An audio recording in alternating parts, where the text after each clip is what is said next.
ठीक है, फिर से मैं रिपीट कर रहा हूँ, एक एक वर्ड आप लोग चेक कर लेना, वो चीज हमने आप लोगों ने वही अंडरलाइन की है कि नहीं। सबसे पहले श्लोक में आगमहीनः, हीना नहीं, सॉरी, आगमहीनः, हीनः मत बोल देना, आगमहीनः मतलब आगम की बात जो बताता है वह सम्यक ज्ञान होता है। समन्त आचार्य ने ये बात की। उसके बाद में प्रथमान युग में हमने अंडरलाइन किया बोधति बोधः, मूल बात को जो बताता है, भले ही चरित्र के बारे में बता रहा है, पुराण पुरुषों के बारे में बता रहे हैं, लेकिन अंत में तो उस पे ही आ जाता है कि मेन बात क्या है। जैसे मुख्य प्रकाशक में बताया ना टूडरमल जी ने 8वें अधिकार में, कि कोई भी बात हो लेकिन अंत में वीतरागता के पोषक पोषण करना है। वीतरागता की पोषक की जिनवाणी कहलाती है वाली बात इसमें आ जाएगी। उसके बाद में कर्णन योग की बात है, तो कर्णन योग में हमने अंडरलाइन किया आदर्श में वो दर्पण की समान, जो जैसा है सो वैसा है, वैसा हमको मानना है। और चरणान योग में चारित्र उत्पत्ति वृद्धि रक्षांगम, चारित्र अर्थात आचरण की उत्पत्ति वृद्धि और रक्षा किस प्रकार से होती है। और द्रव्य योग में शुद्ध विद्या, शुद्ध विद्या मतलब वो वास्तविक शास्त्र आदि जो है, वो उसमें सात तत्व नव पदार्थ और मूलभूत अपने शुद्धात्मा की बात जिस अनियोग में होती है, वो अनियोग क्या कहलाता है, वह अनियोग आपका द्रव्य अनियोग कहलाता है। इस प्रकार सम्यक ज्ञान अधिकार हमने देखा था, इसका रिवीजन 2 बार हमने कर लिया। और काफी सरल है, छोटा सा 5 श्लोक का अधिकार है। कुछ पूछना है किसी को? एक तो फिर हम आगे बढ़ते हैं। आगे बढ़ते इन द सेंस, जो अब रत्न श्रावकाचार्य की जान है, उसकी पहचान है और मूलभूत विषय है सम्यक चारित्र अधिकार। ठीक है, तो अब आप लोग कमर कस लो। अभी तक तो क्या चल रहा था, प्रस्तावना चल रही थी, और वो थोड़ा सा आपको जो सभी ग्रंथों में आपको मिल जाएगा। जैसे सम्यक दर्शन अधिकार में जो आपने पढ़ा, वो आपको अन्य जगह भी मिलेगा, क्योंकि सम्यक दर्शन की बात तो कौन से शास्त्र में नहीं दी है। और चार अनुयोगों की बात भी कोई रत्नगण श्रावकाचार्य की स्पेशलिटी नहीं है। लेकिन अब जो एक्सपर्टीज है रत्नगण श्रावकाचार्य की, वो चालू हो रहा है, जिसके लिए जो आपको और कहीं नहीं मिलेगा, सिर्फ यही मिलेगा। और जिसके लिए ग्रंथ जाना जाता है, चरणान योग का सबसे महान ग्रंथ आज के समय में माना जाता है, वह है आपका रत्नगण श्रावकाचार। और वो आचार आचरण, वो सम्यक चालित अधिकार से हम प्रारंभ कर रहे हैं। देखिए, इसमें मेरा प्रश्न है कि रत्नगण श्रावकाचार जो ग्रंथ है, मुनियों के लिए कि हमारे लिए, श्रावकों के लिए, कौन पढ़ सकता है इस ग्रंथ को? श्रावकों के लिए। मुनियों के लिए नहीं है? मुनियों के लिए तो है, वो उससे परा हो गए, है आगे पर निकल गए हैं। स्पेसिफिकल मूलभूत श्रावकों के लिए। हाँ, ऐसा बोलो ना, हाँ श्रावकों के लिए ही है, क्योंकि श्रावकों का आचरण इसमें बताया है। क्योंकि जो मूल आचार है, जैसे मूलाचार ग्रंथ है, अब वो मूलाचार ग्रंथ आपका जाएगा मुनियों के लिए, क्योंकि इसमें महाव्रत की चर्चा है। यहाँ पर तो अनुव्रत तक की, अनुव्रत गुणव्रत शिक्षा व्रत तक की चर्चा है बस। और शिक्षा व्रत व्रती ये कह रहा है कि भैया आपको हम ट्रेनिंग दे रहे हैं कि आपको मुनि बनने में महाव्रत का पालन कैसे करना है। तो दिस इज नॉट फॉर मुनि, लेकिन बेसिकली ये किसके लिए है, श्रावकों के लिए। अच्छा, मेरा क्वेश्चन है, समय सार किसके लिए लिखा गया है? समय सार किसके लिए, श्रावक के लिए कि मुनियों के लिए? सभी के लिए है। और मूलभूत तो मोस्टली तो नानी। श्रावकों के लिए है। बस यही दिक्कत इसमें यही है कि लोग ये प्रश्न खड़ा करते हैं समय सार पे बार बार कि समय सार किसका ग्रंथ है, तो समय सार तो भैया श्रावकों का है। तो ऐसा नहीं है, इसमें कई जगहों पर मुनियों का आचरण के बारे में बताया है। और जो ग्रंथ स्वयं आचार्य लिख रहे हैं, तो वह ग्रंथ कैसे सिर्फ इनका हो सकता है श्रावकों का? भाई आत्मा की बात, शुद्धात्मा की बात बार बार कर रहे हैं, तो शुद्धात्मा की बात पंचलब्धियों की किसके लिए इम्पोर्टेंट है? तो तो मुनियों के लिए मतलब सभी इम्पोर्टेंट है। सभी जीवों के लिए है, उसमें सभी के ऐसा कोई लिए है, भेद, हाँ भेद और नहीं भेद है, है ही भेद नहीं। नहीं है। जो जो आत्मा है उनके लिए समय सार है। अब जो अपने आप को आत्मा नहीं मानता वो मत पढ़ो समय सार, पुद्गल बन जाओ। और जो जो अपने आप को आत्मा मान रहा है वो पढ़ लो। ऐसा है। चलिए हम चालू करते हैं। समंतबद्ध आचार्य और रत्न शावकाचार्य चरणान योग का महान ग्रंथ, चारित्र के लिए जो जाना जाता है। ठीक है, मैंने बोल दिया पहले, आपको कमर कस लो, श्लोक सरल है, लेकिन इसकी इंपॉर्टेंस, इसको जिस चीज के लिए ग्रंथ जाना जाता है उसकी सुंदरता को हम पढ़ेंगे तो अच्छे से पढ़ेंगे। लेकिन दूसरी बात, पूरा ग्रंथ तो मैं आपको याद करने बोलूंगा नहीं, 150 श्लोक।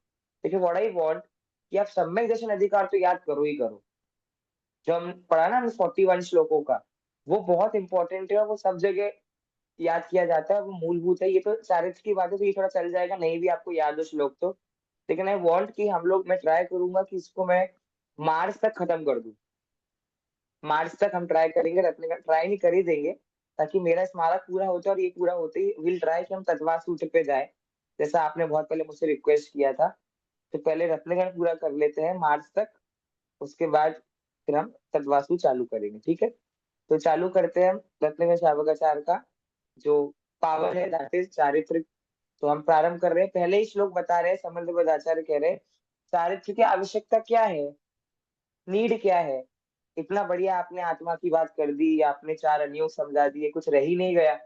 अब आप पहले निश्चय की बात करते हो पहले अधिकार में, और निश्चय की बात करने के बाद अब आप इधर आ गए, व्यवहार पे आ गए। चरणानुयोग व्यवहार में जाता है ना, तो आप व्यवहार पे आ गए। ये क्या बात है। तो आप संबंध आचार्य बता रहे हैं कि भैया हम क्यों चारित्र की बात कर रहे हैं। मैं श्लोक पढ़ता हूँ, फिर आप लोग से पढ़वाएंगे। रेडी, तैयार। 47 Yes. नंबर का श्लोक। मोहतिमिरापहरिणे दर्शन लाभाद वाक् संज्ञानः। मोहतिमिरापहरिणे, यहाँ रुकना है। दर्शन लाभाद, दो है, दर्शन लाभाद वाप्त संज्ञानः। राग द्वेष निवृत्त्यै, यहाँ रुकना है, निवृत्त्यै, एक ही मात्रा है, एक ही मात्रा नहीं है। राग द्वेष निवृत्त्यै चरणम प्रतिपद्यते साधु। मैं पूरा पढ़ता हूँ फिर आप लोग। मोहते मेरा अपहरिणे दर्शन लाभाद वाप्त संज्ञानः। राग द्वेष निवृत्त्यै चरणम प्रतिपद्यते साधु। चलिए Meena ji, over to you, पढ़िए।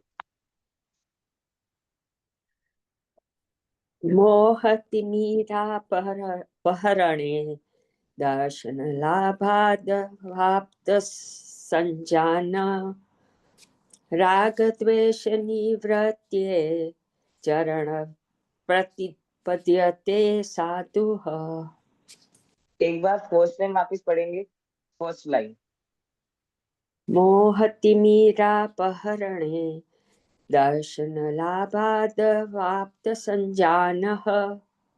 अच्छा, अच्छा, थोड़ा सा मुझे लगता है गुजराती प्रॉब्लम ऐसा है, इसलिए संज्ञान पढ़ सकते हो आप, संजान की जगह और संज्ञान। संज्ञान।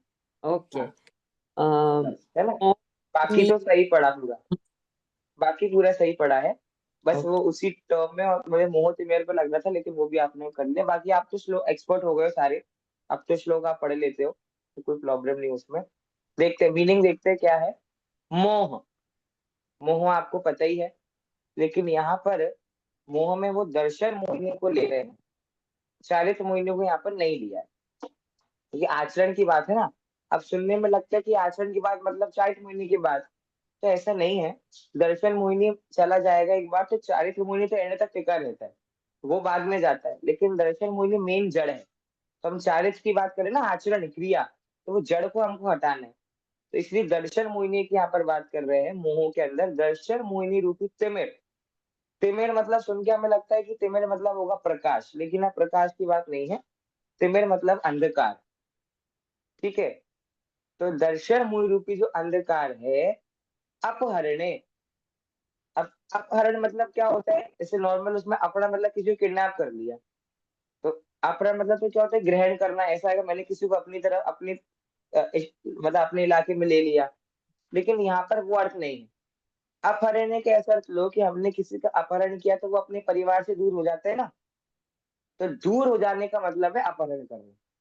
तो मोह राग द्वेष रूपी या दर्शन मोहिनी रूपी जो अंधकार है, जब वह दूर होता है, अपहरणे विभक्ति कौन सी है यहाँ, अपहरणे शब्द विभक्ति कौन सी है, सप्तमी एक सप्तमी, वचन। है ना। तो दूर होने पर अर्थ में आता है ना, पर। तो उसके दूर होने पर दर्शन मतलब सम्यक दर्शन की लाभा, सम्यक दर्शन का लाभ होता है, मतलब सम्यक दर्शन की प्राप्ति होती है।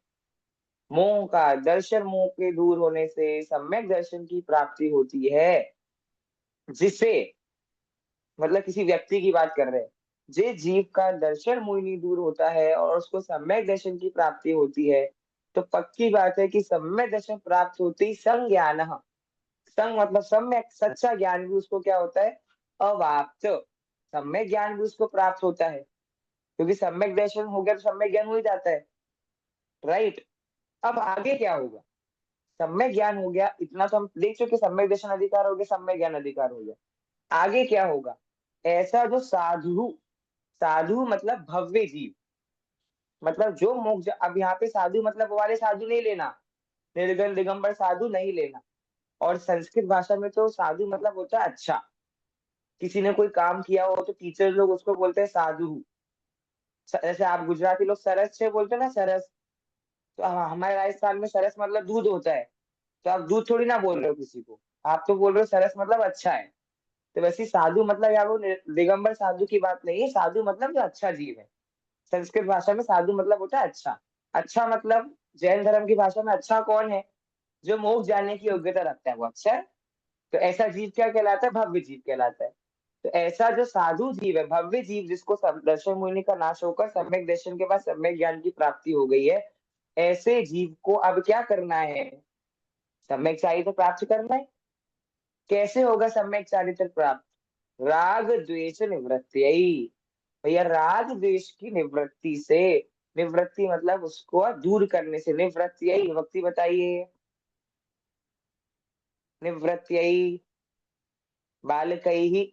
सप्तमी एक वचन, सूचिकाई जो है वो ही रहेगा ना, हाँ निवृत्ति। हाँ, तो सप्तमी तो एक कौन सी वचन बोला भक्ति था होगी, आशीष जी ने। सप्तमी नहीं आएगा। षष्ठी, बालिकया षष्ठी एक वचन। नद्या, मैंने आपको ट्रिक सिखाई थी ना, या यही यहाँ यहाँ याम, हाँ, या तृतीय चतुर्थी एक यही वचन। चतुर्थी, चतुर्थी। और चतुर्थी का अर्थ क्या होता है, कर्ता ने कर्म को करण से संप्रदान के लिए। के लिए। तो राग द्वेष की निवृत्ति के लिए, मतलब राग द्वेष का नाश करने के लिए चरणम, चरण मतलब चारित्र, चारित्र को धारण करते हैं। किसी ने कहा भैया हमें सम्यक दर्शन हो गया, हमें सम्यक ज्ञान हो गया, तो सम्यक चारित्र भी हो जाएगा। तो ये बट सुना रहा है मार्केट में कि हो जाएगा, हर एक चीज के पीछे एक रीजन है। भैया आपको सम्यक दर्शन हुआ, तब सम्यक ज्ञान हो गया, तो उसका क्या रीजन है सम्यक ज्ञान का, सम्यक ज्ञान का रीजन ये है कि अब आप सम्यक ज्ञान तक आ गए, मतलब आपका सम्यक दर्शन कभी छूटेगा नहीं, क्योंकि सम्यक दर्शन होने पर छूट सकता है, लेकिन अगर आप सम्यक ज्ञान की स्टेप तक चले गए तो अब सम्यक दर्शन छूटेगा नहीं। ठीक है, फिर सम्यक चारित्र क्यों है, कि भैया चारित्र दर्शन मुई नहीं गया था, लेकिन चारित्र मुनि अभी तक नहीं गया, राग द्वेष अभी तक नहीं गया, तो राग द्वेष का नाश करने के लिए सम्यक चारित्र की प्राप्ति करनी है। और ऐसा भव्य जीव जो सम्यक दर्शन सम्यक ज्ञान की प्राप्ति दर्शन मुनि के अभाव पूर्वक कर चुका है, अब वह जीव पक्की बात है, 100% गारंटी है कि वह राग द्वेष की निवृत्ति करेगा और किसको प्राप्त करेगा, सम्यक चारित्र को प्राप्त करेगा। ये सम्यक चारित्र की आवश्यकता है। मोक्ष जाना है कि नहीं, जाना है ना, तो सम्यक दर्शन ज्ञान चारित्राणि मोक्ष मार्ग है, तो चारित्र वाली स्टेप भी चाहिए कि नहीं, चाहिए है, इसलिए। ठीक है, सर चलिए, प्रतिपद्यते है ना। प्राप्त करना या जानना, दोनों अर्थ में उसमें आता है, वो प्राप्त करता है, उसको जानता है। अब यहाँ धारण करना लिखा है, धारण करते भी सही है। ठीक है, चलिए देखते हैं प्रभाचंद आचार्य क्या बोल रहे हैं। चरणम हिंसादि निवृत्ति लक्षणम चरित्रम, चारित्रम, चरणम, चारित्र किसे कहते हैं, हिंसादि से अब हिंसादि लिया, देखो यहाँ पर हिंसादि मतलब सारी क्रियाओं पे आ गए अभी। अब यहाँ पे कोई आत्मा वात्मा की ज्यादा बात, अब क्रियाओं पे चरणानियों पे आ गए ना, सम्यक चारित्र। तो हिंसादि पाप से निवृत्ति का नाम चारित्र होता है। प्रतिपद्यते स्वीकरोति, और इसकी जो निवृत्ति करता है वो चारित्र होता है, ऐसा स्वीकार करो। को असौ, कौन इसका त्याग करता है, साधु मतलब भव्य जीव इसका त्याग करते हैं। कथम भूत, कैसे करते हैं, अवाप्त संज्ञान, सम्यक ज्ञान प्राप्त करने के बाद। कस्मात, वह सम्यक ज्ञान कैसे होता है, दर्शन लाभात, सम्यक दर्शन पूर्वक होता है। कितना अच्छा फॉर्मेट में लिखा है प्रभाचंद्र। अब आगे, चल लाभोपी तस्य कस्मिन् सति संज्ञातः, तत् लाभोपी, वो सम्यक दर्शन का लाभ होने पर भी, कस्मिन् सति संज्ञातः, सम्यक दर्शन होने पर सम्यक ज्ञान होता है, ये तो आपने कह दिया, पर कैसे, कैसे हो गया आपको सम्यक दर्शन सम्यक ज्ञान, तो बता रहे हैं आगे। मोह तिमिरापहरणे, मोह दर्शन मोह स एव तिमिरम तस्य अपहरणे यथा संभव उपशमे शये शयोपशम वा। देखो अब यहाँ पे नया ट्विस्ट खड़ा करा प्रवचनदाचार्य ने। श्लोक में समंत बदाचार्य ने क्या बोला था कि भैया दर्शन मोहिनी का तो नाश हो गया सीधा, फिर सम्यक दर्शन हुआ। प्रवचनदाचार्य ऐसा नहीं बोल रहे, वो तीन कंडीशन खड़ी कर रहा है। यथा संभव सम्यक दर्शन होता है। यथा संभव सम्यक दर्शन होता है मतलब या तो उसका मतलब मोह का उपशम होगा, या तो क्षय होगा, या क्षयोपशम होगा। ये कंडीशन खड़ी क्यों करी उपशम क्षय क्षयोपशम की प्रवचनदाचार्य ने? कोई बताएगा आप में से? क्योंकि तीन तरह का सम्यक दर्शन होता है, औपसमिक, क्षयिक और क्षय, इसलिए। जरा बता दो, उपशम होने पर कौन सा होगा, क्षय होने पर कौन सा होगा, और क्षयोपशम कैसे होगा? उपशम होने पर थोड़ा मतलब किसका उपशम किसका हो रहा है? उपशम राग द्वेष परिणाम दब जाएंगे और मतलब सम्यक नहीं, दर्शन का उदय। राग द्वेष की निवृत्ति होने पर सम्यक चारित्र बोला ना। दर्शन मोहिनीय कर्म का दर्शन उपशम हो जाएगा, हाँ हाँ, मोहिनी और कर्म, सॉरी। दर्शन मोहिनीय का क्षयोपशम और दर्शन मोहिनीय का क्षय। तो ऐसे ही हाँ क्षयोपशम, औपशम और क्षयिक। हाँ, मतलब दर्शन मोहिनी का उपशम हो रहा है तो औपशमिक सम्यक दर्शन, दर्शन मोहिनी का क्षयोपशम होता है क्षयापशमिक सम्यक दर्शन, और दर्शन मोहिनी का क्षय हो रहा है। आपको इन तीनों शब्दों का अर्थ पता होगा, वैसे फिर फटाफट बता देता हूँ 10 सेकंड में।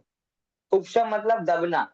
स्प्रिंग देखिए आपने, स्प्रिंग, अब आप स्प्रिंग को दबा लो और जैसे ही हाथ हटाओगे तो क्या होगा, फटाक से ऊपर आएगी। वैसे ही वो ऐसे कुछ अंतर मुहूर्त के लिए दब तो गया आपको दर्शन मोहिनी, उतने टाइम के लिए आपको ऑप्शन में समय दर्शन हो तो गया, लेकिन जैसे ही वो टाइम पीरियड पूरा होगा वो स्प्रिंग की तरह फटाक से वापस वो दर्शन मोहिनी उदय में आएगा और आपका समय दर्शन छूट जाएगा। ठीक है।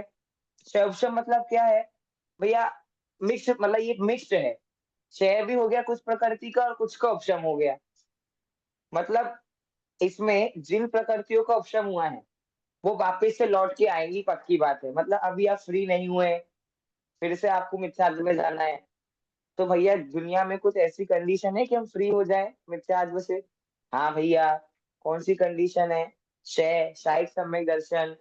शायिक मतलब होता है स्प्रिंग दबती नहीं, हम स्प्रिंग को उखाड़ के फेंक देते हैं, वैसे दर्शन मुनि का हमने उखाड़ के फेंक दिया, तो शायद सम्यक दर्शन हमको हो गया, तो मतलब हमें पक्की बात है अब वापस से मिथ्यात्व में हम नहीं जाएंगे। मेरा क्वेश्चन आपसे ये है, इन तीनों में सबसे अच्छा सम्यक दर्शन कौन सा है, सबसे बुरा कौन सा है? सबसे अच्छा है क्षयिक, और अच्छा, सब, और बुरा यदि माने तो वो क्षयोपशमी की आता है और जाता है, उसमें दबा हुआ है। क्यों? आपको ऑप्शन में बुरा नहीं लग रहा, सिर्फ अंतर मुहूर्त के लिए हुआ है, फिर पक्की बात है वापस मिथ्यात्व आना है। तो पूरा नहीं हुआ है ना, इसलिए तो फिर वापस दर्शन में तो प्रकट शायद होगा समय तो भी हम कहाँ पूरा मिथ्या। हुआ, शायद समय भी अब कहाँ पूरा, उसमें भी तो ऑप्शन हो जाए ना। हाँ, कुछ दबा है, कुछ। तो आपने कैसे बोल दिया शायद समय अच्छा है, सॉरी बुरा है? हाँ। नहीं एनीबडी एल्स? सर, पर उपसम में तो सब भी दब गया है ना, तो उतनी एक अनुभूति होती है। क्षय उपसमिक में वो अनुभूति नहीं होगी। मैं एक चीज बस सुनना चाह रहा हूँ, कोई बोलेगा मैं और क्या वो सुनना चाह रहा हूँ? मुक्त नक्की हो जाता है उपसम भी आया तो भी। क्षयोपशम देखिए सम्यक मुक्त दर्शन नक्की बहुत तो लंबे काल तक चल सकता है। चल सकता है, लेकिन एक और सेकंड बस आशीष जी मैं आप पे आ रहा हूँ। प्रथम आता है प्रवीणा जी ने औपसौमिक। प्रवीणा जी ने जो बात बोली कि वो पक्का हो जाता है शव, देखो मोक्ष जाना पक्का तो आप उस हर जिसको औपशमिक हो गया ना उसका ही पक्का है मोक्ष जाना, तो हाँ, वही वही मैं बोलती ठीक है, हूँ। क्योंकि संसार सीमित हो जाता है। तो वो तो, और पहली बार में आपको ऑप्शन में हुआ ठीक है, तो पहली बार में हुआ तो उसमें क्या बड़ी तो क्या अच्छी बात है, वो छूट तो रहा है वापस वो। वो बार बार आएगा, फिर उस वहाँ इतनी अनुभूति अच्छी हुई कि बार बार जाने को मन होता है वहां पे। मुझे एक चीज बस सुननी है, मतलब शायद दर्शन समय, मोहिनी का कुछ कुछ कुछ हाँ समय के लिए तो अनंतानुबंध क्षय। गया। हाँ, तो वापस तो आएगा ना। देखो मैं क्या सुनना चाह रहा हूँ, मैं आपको बताता हूँ। ऑप्शन में सम्यक दर्शन हो रहा, देखो शायद तो अच्छा है, इसमें तो कोई प्रॉब्लम नहीं है। जो वो हो रहा है आपको औपशमिक, वो भले ही लिमिटेड टाइम पीरियड के लिए हो रहा है, लेकिन वो निर्दोष है, उसमें कोई दोष नहीं है, उसमें एकदम निर्मल अनुभूति है। लेकिन शायद श्रमिक में चलमल अगाड़ दोष है, मतलब वो सम्यक दर्शन हो तो रहा है, वो भले ही लंबे टाइम पीरियड के लिए हो रहा है जैसे आशीष जी ने बोला, लेकिन वो मैला है, वो पूर्णतः निर्मल अनुभूति कराने वाला है नहीं, इसलिए ऑप्शन में सम्यक अच्छा है मौर्य का दूसरा। उदय है ना वहाँ पे। हाँ, और दूसरा क्या है, ऑप्शन में सम्यक दर्शन है कि भैया उसने हमारी दरवाजा खोल दिया, अब हमें सीधा शायक भी हो सकता है, शब्द श्रेणी चल के फटाफट मुक्त चले जाएंगे। शायक श्रमिक ने कौन सा बड़ा काम किया हमारे लिए, हमको जरूरत है ही नहीं शायक श्रमिक की, आप तो ऑप्शन में करके शायक करो ना सीधे, वो तो बेचारा ऐसे ही बीच में हर्डल बन के बीच में खड़ा है कांटे की तरह। तो इसलिए ऑप्शन शायक श्रमिक सम्यक दर्शन कोई इंपॉर्टेंट है नहीं, ऑप्शन में प्रथमों से सम्यक दर्शन करो और शायक करो और छुट्टी पाओ, इसलिए। ठीक है, तो टीका पे वापस आते हैं। ये प्रभाचंद्र आचार्य ने 3 कंडीशन हमको बताई, आगे बोल रहे हैं अथवा मोह दर्शन चारित्र मोहस्ति मेरा ज्ञान वर्णादि तयोः अपहणे। और कह रहे हैं वो मोह जो दर्शन दर्शन मोह की हमने बात करी ना, दर्शन मोह में दर्शन मोहिनी है, उसमें कहने से ज्ञान वर्णादि होते हैं, तो वो ज्ञान वर्णादि कर्मों का अपहरण होता है, मतलब वो दूर जाते हैं। अयम अर्थ दर्शन मोह अपहरणे दर्शन लाभ, तो दर्शन मोह का अपहरण हुआ, दर्शन मोह गया तो दर्शन लाभ, दर्शन का लाभ मतलब सम्यक दर्शन हुआ।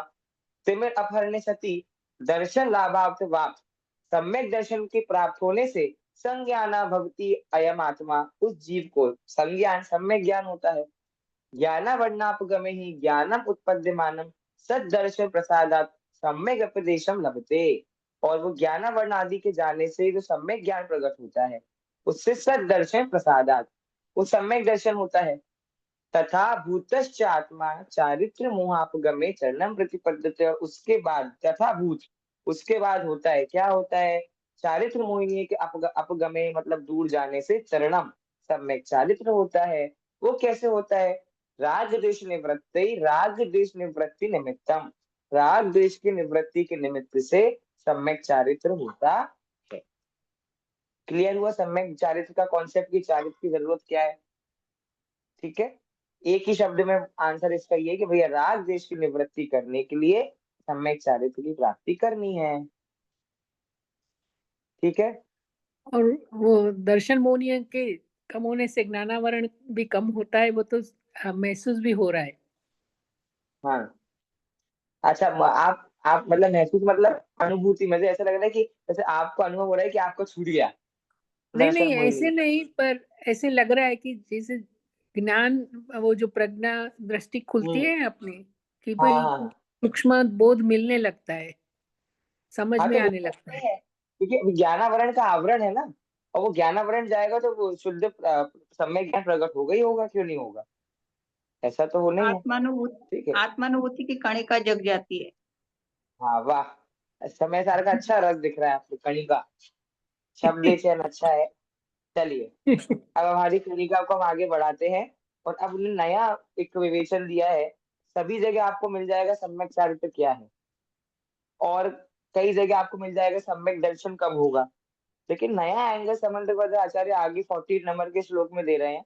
वो कह रहे हैं कि चारित्र कब होता है, कालवाचक उनने उठाने कर दिए, कोई टाइम पीरियड नहीं बताता, और आज की जनरेशन को पेशेंस नहीं है, जल्दी जल्दी जल्दी। तो समन्वय आचार्य बता, चलो हम बता दे रहे तुम्हें कब होगा, तुम घबराओ मत। ये जीव घबराता बहुत है ना, तो टाइम पीरियड बता रहे समन्वय आचार्य, तो कब होगा वो हम देख लेते हैं श्लोक पढ़ के। अब इसमें देखो ज्यादा बीच में गैप नहीं है, तो जहां मैं रुक रहा हूँ वहां रुकने का आप ध्यान रखना। ठीक है, मैं श्लोक पढ़ता हूँ। राग द्वेष निवृत्तेर, निवृत्तेर, वो हिंसा में जो रेख है उसका उच्चारण पहले कर रहा हूँ, यहाँ आपको रुकना है। राग द्वेष निवृत्तेर हिंसादि निवर्तना, हिंसादि निवर, जो रेफ का उच्चारण पहले करते हैं, हिंसादि निवर्तना कृता भवती। वापस, राग द्वेष निवृत्तेर, रुकना है, हिंसादि निवर्तना कृता भवती, अनपेक्षितार्थ वृत्ति ही, यहाँ रुकना है, अनपेक्षितार्थ वृत्ति ही कह पुरुष सेवते नृपति। बहुत अच्छा उदाहरण के साथ समझाया है, मैं वापस पूरा श्लोक पढ़ता हूँ। राग द्वेष निवृत्तेर हिंसादि निवर्तना कृता भवति, अनपेक्षितार्थ वृत्ति ही कह पुरुष सेवते नृपति। पढ़िए प्रवीणा जी।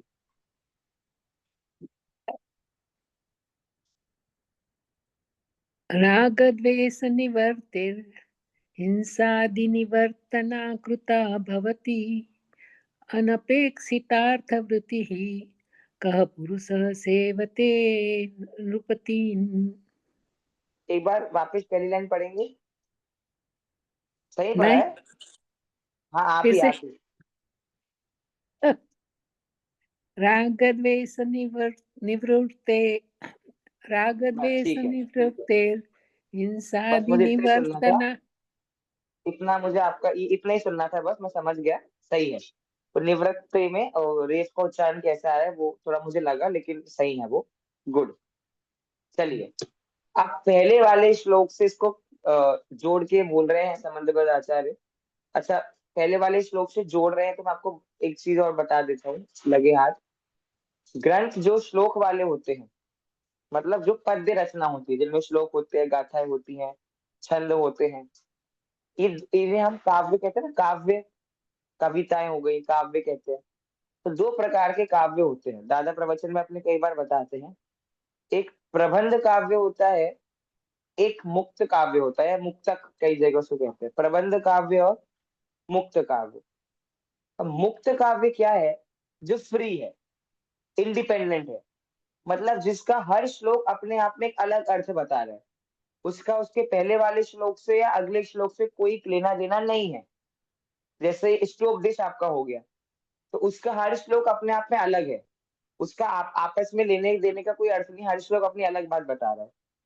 वो हो गया मुक्त काव्य वाला ग्रंथ। एक होता है प्रबंध काव्य, जो जिसका हर श्लोक या हर गाथा एक दूसरे से, अपनी पिछली गाथा से और अपनी आगामी गाथा से जुड़ी है। समय सार है, तो समय सार प्रबंध काव्य है।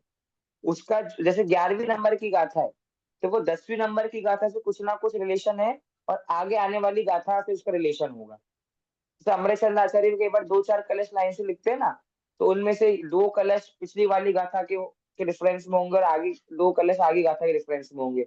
ऐसे रत्नगंज शावकाचार्य भी जो है, वो भले ही उसकी उत्थाने का अलग अलग है, उत्थाने का सब जगह अलग अलग ही होगी, क्योंकि हर श्लोक है तो अलग अलग ही, लेकिन इसका रेफरेंस पिछले वाले श्लोक से और आने वाले श्लोक से होता है। तो जिनके श्लोक इंटरकनेक्टेड है, वो ऐसे ग्रंथ कहलाते हैं प्रबंध काव्य, जैसे समय सार एग्जाम्पल में। और जो अपने आप में इंडिपेंडेंट है, जिनके श्लोक, जिनका आपस में रिलेशन नहीं है, टोटली डिफरेंट श्लोक है, वो होता है मुक्त काव्य, जैसे इष्टोपदेश ग्रंथ हमारा हो गया। ठीक है। तो ये मुझे एक बात बतानी थी, क्योंकि ये श्लोक में पहले ही शब्द आप देखो क्या है, राग द्वेष निवृत्ति। और ये शब्द हम इसके पहले वाले श्लोक में देख चुके हैं, 48-47 नंबर के में। सर राग 6 डाला द्वेष क्या की सकते हैं? निवृत्ति। छेड़ाला हो सकता है आपका, प्रबंध काव्य को छेड़ाला, क्योंकि उसमें तो लाइन से ही पूरा पूरा विवरण है ना, वो प्रबंध काव्य आपका होगा। ठीक है। देखिए, राग द्वेष की निवृत्ति से, निवृत्ते क्या होता है? क्योंकि आपके मन में क्वेश्चन आना चाहिए था कि 47 नंबर का जो श्लोक है, उसमें श्लोक में संबंधबद्ध आचार्य कह रहे हैं कि राग द्वेष की निवृत्ति का नाम चारित्र है, और टीका प्रवचन आचार्य कह रहे हैं हिंसा आदि की निवृत्ति का नाम चारित्र है। तो एग्जैक्टली है क्या भैया? राग द्वेष की निवृत्ति का नाम चारित्र है, या फिर हिंसा आदि की निवृत्ति का नाम चारित्र है? तो अगले इसमें क्लियर कर रहे हैं समंदरवाद आचार्य, भैया राग द्वेष की निवृत्ति से ही हिंसादि निवर्तना, हिंसादि 5 पापों की निवृत्ति होगी। और कैसे होगी? कृता भवती, स्वयं अपने आप होगी। ऐसा नहीं कि भैया पहले आप राग द्वेष का नाश करोगे, चलो राग द्वेष का नाश हो गया तो आप क्या करें, चलो अब हिंसादि का नाश करते हैं। ऐसा नहीं होता है। राग द्वेष की निवृत्ति के साथ ही आपके हिंसादि की निवृत्ति अपने आप हो जाती है। तो नहीं तो कोई कहे कि भैया राग,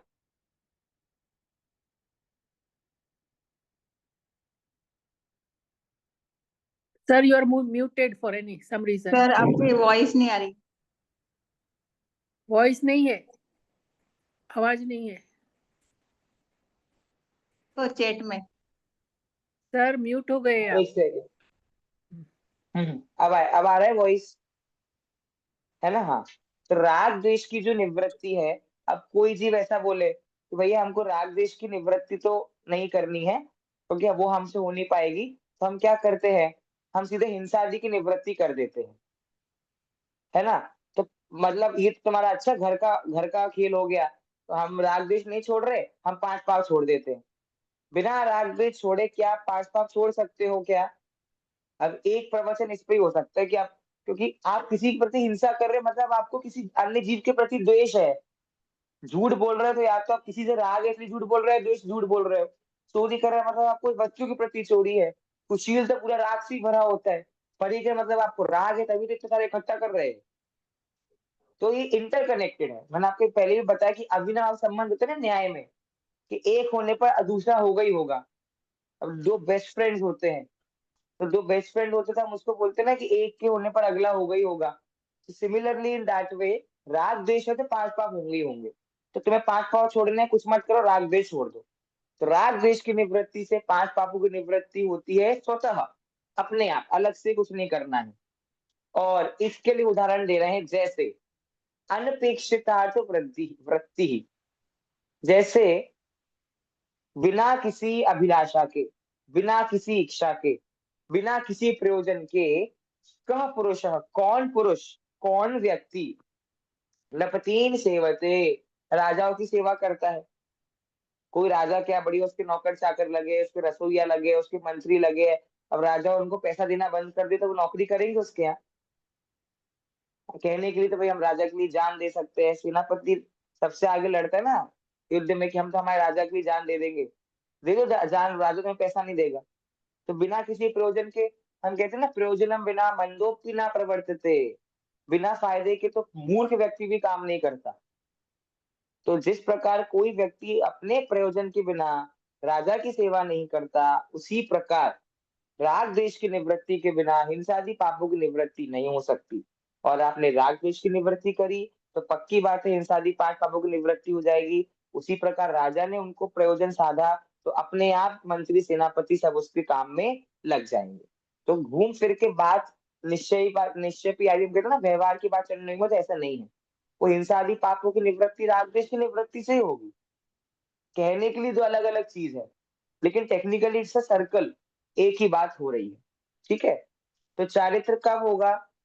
जब आपकी राग द्वेष की निवृत्ति हो जाएगी। डिप्लोमेटिक आंसर दे रहे हैं समुद्रपाद आचार्य। तो ऐसे ना बताएंगे कि आपको सैटरडे को 7 बजे राग द्वेष की निवृत्ति हो जाएगी, ऐसा थोड़ी ना होता है।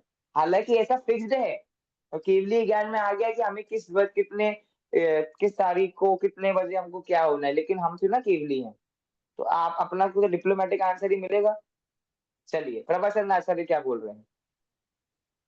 अच्छा एक क्वेश्चन थोड़ा संस्कृत दृष्टि से, सेवते कौन सा लकार है? सप्तमी एक। ये लकार, लकार धातु रूप है ना सेवते, तो शब्द रूप लिंग कौन सा लकार, लकार है? लिंग लकार, लट लिंग लकार, लट लकार तो सेवती होगा ना। लिंग लकार, अच्छा पकड़ा संध्या जी ने, है ना। चलिए, हिंसादि निवर्तना व्यावृत्ति ही कृता भवती। हिंसा आदि की निवृत्ति कैसे होती है? कुतः कब होगी? राग द्वेष निवृत्ति है, राग द्वेष की निवृत्ति से होगी। अयम अत्र तात्पर्य अर्थ प्रवृत्त रागादि शयोपशम आदे हिंसादि निवृत्ति लक्षणम चारित्रम भवति। अयम अत्र, अब अगले बार से क्या करेंगे, थोड़ा सा कोर्स आगे बढ़ जाए, फिर मैं चाहूंगा आप लोग से टीका रीड करो, समझाऊंगा मैं ही, ताकि थोड़ी बहुत संस्कृत भी आप लोग की पकड़ में रहे। रीड करना तो आपको आए, है ना। अयम अत्र, हर टीका नहीं पढ़वाऊंगा आपको, नहीं तो बहुत लेट होगा। जहां मुझे लगेगा उस दिन आपसे रीड करवाऊंगा। अयम अत्र, यहाँ पर ये कहना चाह रहे हैं रागादि शयोपशम, जो रागादि का शयोपशम है। रागादि का शयोपशम मतलब क्या है? अब इसको बहुत अच्छे से टोडरमल जी ने समझाया है चौथे अधिकार में। रागादि का शयोपशम मतलब किसी को बहुत राग है, किसी को कम राग है। जैसे दो दोस्त हैं, तो कोई दो दोस्त होंगे तो किसी को एकदम ही बहुत राग है एक दूसरे के प्रति कि वो नहीं रह सकते एक दूसरे के बिना, दोनों को इतना राग है। और कोई और दो दोस्त है, उनको भी बहुत राग है, लेकिन उनको इतना राग नहीं है, वो रह लेंगे एक दूसरे के बिना। जैसे हमारे बेस्ट फ्रेंड्स होते हैं, तो उनको हम नहीं छोड़ सकते। और कुछ ऐसी नॉर्मल फ्रेंड होते हैं, तो उनके बिना वो है तो भी ठीक है, नहीं है तो भी ठीक है, लेकिन बेस्ट फ्रेंड नहीं होगा तो नहीं चलेगा। तो राग दोनों का लेकिन लेवल अलग अलग है ना। तो वैसे ही वो कह रहे हैं कि जो राग द्वेष का क्षयोपशम होता है, कम ज्यादा पना होता है, उसके अकॉर्डिंग हिंसा आदि की निवृत्ति होती है। अब जिसका राग बहुत है, द्वेष बहुत है, तो वो भयंकर पाप करेगा, ठीक है। और जिसका राग अब द्वेष कम है, कम पाप करेगा। तो अब हम समझ लेना भाई, एक ही माता के दो बच्चे हैं, एक बच्चा भयंकर पापी है, एक बच्चा एकदम शांत है। ऐसा क्यों होता है? क्योंकि तो राग द्वेष के शब्द में उनके अंतर है। ततो भावी रागादि निवृत्ति एक प्रकृष्ट उत्तर प्रकृष्ट उत्तर प्रकृष्टम तत्वात् हिंसादि निवृत्तते। वही बात जो मैंने बोली, वही भावी आगे जाकर के वही चीज प्रकट होनी है। जैसा राग द्वेष आपका होगा वैसा उसके अकॉर्डिंग प्रकृष्ट, प्रकृष्ट राग है तो प्रकृष्ट हिंसादि होगा। प्रकृष्ट मतलब एकदम विशेष राग है, बहुत राग है, तो बहुत ज्यादा हिंसादि पाप होगा, नहीं तो कम होगा। देश संयत आदि गुण स्थाने रागादि हिंसादि निवृत्त तदा वर्तते यावन् निःशेष रागादि प्रक्षयः तस्मात् निःशेष हिंसादि निवृत्ति लक्षणम परम उदासीनता स्वरूपम परम उत्कृष्ट चारित्रम भवति इति। अगर देश संयम गुण स्थान है, देश संयम कौन सा गुण स्थान है? किस नंबर का गुण स्थान है देश संयम? पांचवा। तो वो उदाहरण दे रहे हैं, पांचवें गुण स्थान का जीव है, तो पांचवें गुण स्थान वाले जीव को भी राग द्वेष होती है कि नहीं? होता है, लेकिन उसकी राग द्वेष आदि की निवृत्ति कैसी है? कम है। शेष रागादि प्रक्षय, प्रक्षय मतलब उसके रागादि का शेष हो गया, मतलब कम हो गया है। तो उसका रागादि कम हो गया है, तो परम उदासीन स्वरूपम, उसका उदासीन स्वरूप हो गया है। संसार से उदासीन वैराग्य उसको प्रकट हो रहा है। अस्यैव अर्थस्य समर्थन समर्थनार्थ अर्थांतरम अंतरस्यामः अनपेक्षितार्थ वृत्ति का पुरुष सेवते नपति। इसी प्रकार से अनपेक्षिता अनभिलाषा अर्थ से प्रयोजन से फल से वृत्ति ही प्राप्तिरियेन स तथाविध पुरुषः को न कोपी प्रेक्षा पूर्वकारी सेवते नपतीन। कोई भी पुरुष प्रेक्षा पूर्वकारी बिना अपेक्षा के किसी भी नाजा की सेवा नहीं करेगा। अर्थ से धन आदि के प्रयोजन से ही फल की प्राप्ति के कारण ही वह पुरुष उनकी सेवा करेगा। उसी प्रकार राग द्वेष की निवृत्ति के बिना हिंसा आदि की निवृत्ति नहीं हो सकती, और किसी को हिंसा आदि की निवृत्ति करना है तो राग द्वेष की निवृत्ति इसको करना पड़ेगा। That's it. इसको आप ऐसा इक्वेशन बना लो, राग द्वेष की निवृत्ति इक्वल टू हिंसा आदि की निवृत्ति इक्वल टू सम्यक चारित्र, खत्म। ये इक्वेशन आपको बता रही, सम्यक इतना सिंपल बता दिया संबंधबद्ध आचार्य ने, और कुछ नहीं। हम कहते भैया चलना नहीं मतलब हिंसा का त्याग करो, हिंसा मत करो, झूठ मत बोलो, और राग द्वेष आदि, अरे वो तो छोड़ो, वो तो द्रव्य की बात है। राग आदि तो छोड़ो, वो तो छोड़ो, तुम तो हिंसा, अरे भैया बिना राग द्वेष कैसे त्यागोगे हिंसा आदि?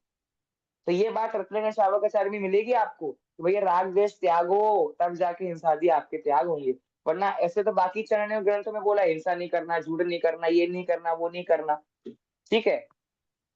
अब एकदम प्रॉपर, अभी दो श्लोक में थोड़ा बहुत आपको द्रव्य नियोग का एंगल लगा होगा। अब एकदम चलना नियोग के एंगल पे संबंधबद्ध आचार्य आके आपको चारित्र गिनवा रहे हैं। चारित्र क्या होता है भैया? अभी तक हमने पूर्व भूमिका बनाई कि चारित्र की नीड क्या है, क्योंकि पहले जैसे खाना, किसी को खाना तो खाने की जरूरत क्या है, फिर वो खाना मुझे कब मिलेगा, अब खाना होता क्या है, वैसी चारित्र की जरूरत क्या है बता दी पहले। फिर उसको बता दिया कि चारित्र होगा कब। अब अगला क्वेश्चन आप पूछोगे क्या, वो होगा कभी तो बता दिया, पर कैसे होगा ये भी तो बताओ। क्वेश्चन है ना कब, क्यों, कैसे। तो क्यों तो पहले ही बता दिया 47 नंबर के श्लोक में, कब बता दिया 48 नंबर के श्लोक में। अब कैसे बता रहे, कैसे तो क्या पूरा लंबा ही बताएंगे, लेकिन उसका स्टार्टिंग पैरामीटर है 49 नंबर का श्लोक। देखिए सिंपल श्लोक है, इसमें 5 पापों के नाम भी गिनवाए, अनुव्रत 5 अनुव्रत गिनवाने ना, अहिंसा अनुव्रत, सत्यानुव्रत, तो उसका टीजर यहाँ पर है 49 नंबर के श्लोक में। ठीक है, मैं पढ़ता हूँ। हिंसाणत चौरेभ्यो, कॉमा इसमें ऑलरेडी लगा हुआ है, यहाँ पे आपको रुकना है। हिंसाणत चौरेभ्यो मैथुन सेवा परिग्रहाभ्याम च पाप प्रणाली काभ्यो विरति संज्ञस्य चारित्रम। मैं पढ़ता हूँ एक बार और, फिर ज्योतिका जी पढ़ेंगे ये वाला श्लोक। हिंसाणत चौरेभ्यो मैथुन सेवा परिग्रहाभ्याम च पाप प्रणाली काभ्यो विरति संज्ञस्य चारित्रम। पढ़िए ज्योतिका जी,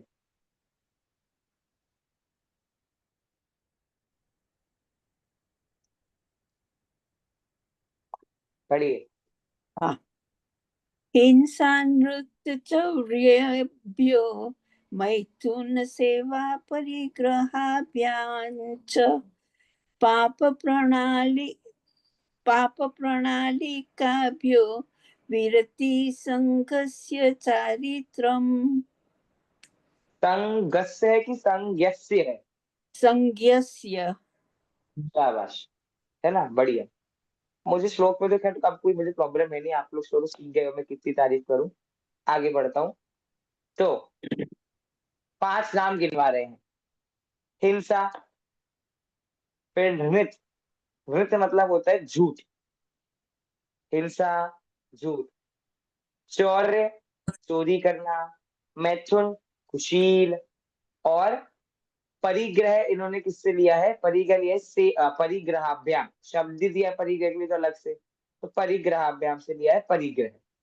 हिंसा, झूठ, चोरी, कुशील और परिग्रह, ये 5 क्या है? पाप प्रणाली। पाप प्रणाली मतलब नाली, नाली के समान पाप को। अब देखो नाली की उपमा क्यों दी पड़े समंदर आचार्य ने? हम कोई क्या सोचेगा नाली क्यों बोला है, तो भैया नाली मैली होती है, गंदी होती है, वैसे ही 5 पाप गंदे है। ये एंगल नहीं है यहाँ पर। नाली क्या है? कचरों के जाने के लिए रास्ता है ना, भाई कचरा जाता है सारा का सारा गंदगी नाली से, तो नाली is like a track for them, एक रास्ता है कचरे के लिए। वैसे ये 5 पाप जो हैं, ये उस नाली के समान है, ये वो रास्ता है किसके लिए? 5 पापों का। ये 5 पाप जो है, मैल का, शरीर जो राग द्वेष है, मोह है, अचारित्र, चारित्र का उल्टा क्या? अचारित्र, तो अचारित्र का रास्ता, ये 5, ये 5 प्रकार। अभी 5 प्रकार की अलग अलग नालियां नहीं है। अब जो हमारा कचरा जाता है तो अलग अलग कचरे के लिए अलग अलग नाली होती है क्या, कि एक ही नाली में सारा कचरा चला जाता है? जाता है ना।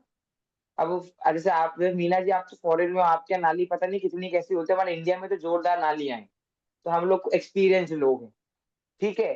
तो नाली में क्या है, सारा कचरा एक साथ जाता है। वैसे ही जो ये 5 प्रकार के कचरे हैं, ये 5 प्रकार की नालियां नहीं है, ये 5 प्रकार का जो अचारित्र रूपी कचरा है, ये ये नाली है। और इनसे विरति का, विरति मतलब इनसे जब हम नाश करते हैं, विरति, जब इस नाली का नाश हो जाता है, उसका नाम संज्ञस्य, संज्ञ मतलब सच्चा।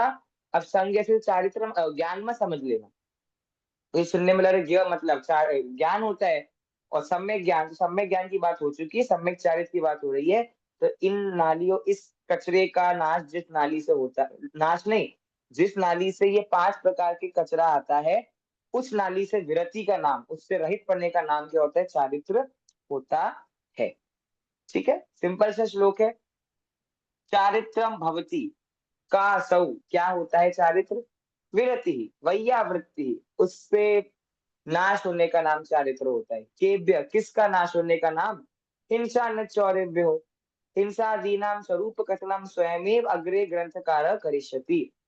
हिंसादि, अब देखो टीकाकार का काम होता है सब कुछ समझाना, जो भी श्लोक में आया वो सब टीकाकार समझाएंगे, लेकिन यहाँ टीकाकार मना कर रहे हैं, भाई हम नहीं समझा रहे हिंसा आदि क्या होता है। क्यों नहीं समझा रहे? हिंसादीनाम स्वरूप कथनम स्वयमेव अग्रे, आगे जाकर जो ग्रंथकार समुद्रवाद आचार्य खुद समझाने वाले हैं 5 पाप। हमको लगता है क्या 5 पाप बाल बुद्ध वाली चीज है? भैया समुद्रवाद आचार्य रत्न शावकार ने बताया है, छोटी मोटी चीज नहीं है न। अब आपसे कोई पूछे कभी, मानो कि तुम लोग, कोई दूसरे धर्म वाला आपसे पूछे कि आपको किसने बताया 5 पापों के नाम, कहाँ लिखा है, तो आप क्या आंसर दोगे? हमारे ग्रंथों में लिखा है। अब किसी ने ग्रंथ का नाम पूछे तो आप बालबुद्ध बोलोगे, वो आपको बालबुद्ध से बड़े बड़े ग्रंथ वो दिखा देंगे कि भैया किसी की रक्षा करने के लिए हिंसा करना वो हिंसा नहीं कहलाती। अब क्या करोगे आप?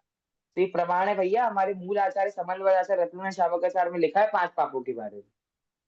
न केवलम एतेभ्य विरति अपितु मैथुन सेवा परिग्रहाभ्याम, सिर्फ हिंसा झूठ चोरी नहीं, कुशील और परिग्रह के त्याग का नाम भी क्या है? चारित्र है।